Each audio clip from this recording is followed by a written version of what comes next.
دووەم ڕۆژی فستیڤاڵ یەنارە کە ساڵانە لە شاری هەڵەبجە بەڕێوە دەچێت.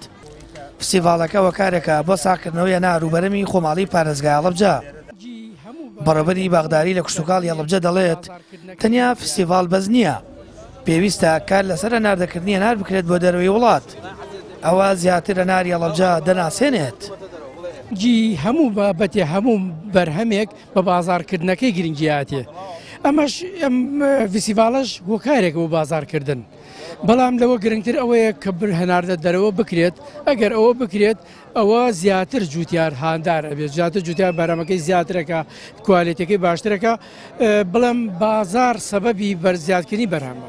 ساڵانی پێشووتر حکوومەت دەوڵیدا ڕێژەیەک هەناری هەڵەبجە هەناردە بکات، بەڵام خەمساردە و باخەوانەکان دەڵێن باشترین بە بازارکردن و ساغکردنەوە هەناردەکردنیەتی بۆ وڵاتانی بیانی.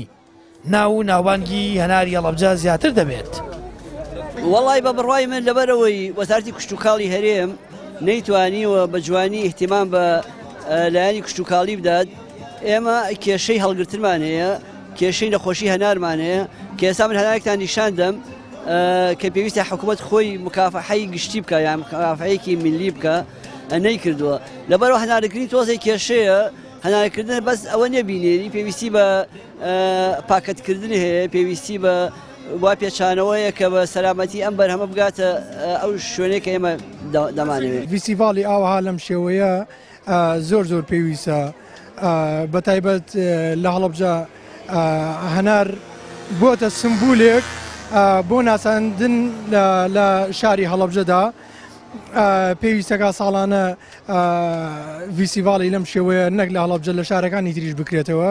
فستیڤاڵی هەنار گەنجینەیەکی ئابووریە و شارەکەش بە پایتەختی هەنار ناسراوە.